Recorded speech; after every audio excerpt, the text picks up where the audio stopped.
अस्सलाम वालेकुम, welcome back. दुआ करती हूँ आप सब खैर आफियत से हों, आमीन। साल के गर्म तरीन और बड़े दिन आजकल चल रहे थे, 21, 22, 23 जून। तो बस दिन था कि सुबह से उठो और ख़त्म ही नहीं हो रहा था और अजीब सी बेचैनी थी। ना एसी में बैठा जा रहा था, एसी में बैठ जाओ तो कामों की फ़िक्र, अगर कामों की तरफ आओ तो गर्मी और शदीद मौसम था। समझ नहीं आ रही थी कि किस तरह की गर्मी पड़ रही है।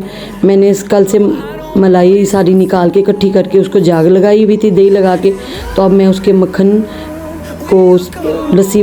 निकाल के लस्सी को स्ट्रेन कर दिया और उसको चूल्हे के ऊपर रख दिया ताकि इसका घी निकले। और साथ ही मेरी एक रेसिपी भी शूट हो रही थी, उसकी भी मैं तैयारी कर रही थी। सारे उसके इंग्रेडिएंट्स पड़े हुए थे सेंटर टेबल पे, सेंटर काउंटर पे किचन के। और बस ये समझ नहीं आ रही थी मुझे, इतना ज़बरदस्त पसीना और गर्मी थी और काम भी अब ज़रूरी थे जो करने थे।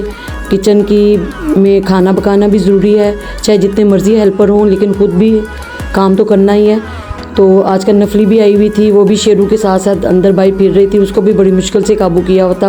ये उसकी पसंद की फ़िल्म लगा देते थे, कभी कार्टून लगा देते थे, लेकिन नहीं जी, नफली आप ही कहाँ बैठती हैं। और साथ कल के कपड़े भी धुले हुए थे, उनको भी रात को ही उतार लिया था कि आंधी ना आ जाए। अब इनको माया लगनी बाकी थी। तो ये मेरी ईद उल अज़हा के दिनों की रूटीन चल रही थी जो मैं आपके साथ शेयर कर रही हूँ। और अब थोड़ा सा मेरा दिल तो नहीं था, गर्मी बड़ी थी, लेकिन फिर भी मेरे हस्बैंड भी कह रहे थे कि ना हमें खलेरा पाई, बहुत गर्मी है, खुद भी सुकून ले और दूसरों को भी लेने दे। लेकिन नहीं, फिर वो ये आदतन, ये देखें पंखे भी गंदे कितने हो चुके थे जब से चल रहे थे। तो कुछ इसका बहाना लगा के मैंने भी खिड़कियाँ जड़वाई ली, क्योंकि ये आजकल आंधियों का मौसम था और इसकी सफाई बहुत ज़रूरी थी। इसके अंदर से काफ़ी डस्ट वगैरह उड़ के तो वही सारी फिर नीचे गिरती रहती है। तो वो बस हम औरतों को बहाना चाहिए।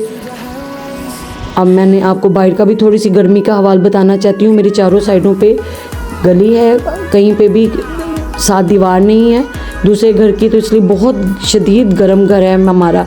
सर्दी में शदीद सर्द और गर्मी में शदीद गर्म।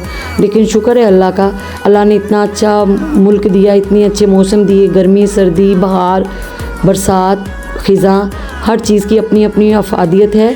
और ये मौसम भी ना हो तो हमें आम कहाँ से मिलें। और बस फिर इसी तरह ही अल्लाह ने बहुत नेमतें भी दी हैं। अब मैं आपको अपने शेरू के पास ले आई।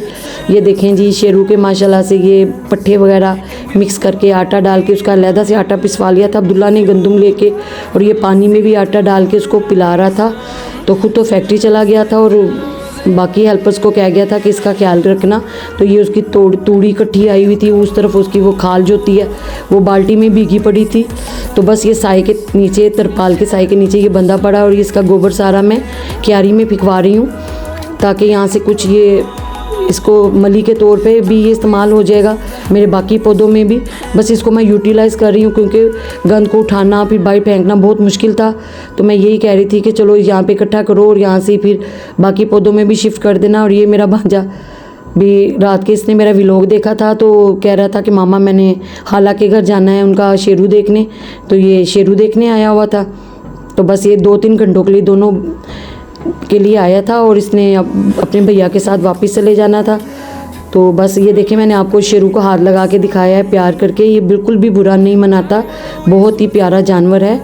और बस अल्लाह इसकी कुर्बानी कबूल करे। यहाँ नफ़ाइल भी कमरे में रूम में भागती फिर रही है, बस उसका दिल कर रहा है कि मैं बाहर जाऊँ और शेरू को प्यार करूँ और उसकी खाना शाने को हाथ लगाऊँ।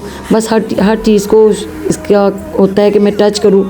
तो बस अब खिड़कियाँ साफ़ हो चुकी थी और हमने अब ये पंखे साफ़ करने थे। तो अब नफली की शामत आ गई, नफली के खाने का टाइम हो गया था। ये इसका दलिया वगैरह खाने का टाइम था तो वो खा रही है अपनी आपी के साथ बैठ के।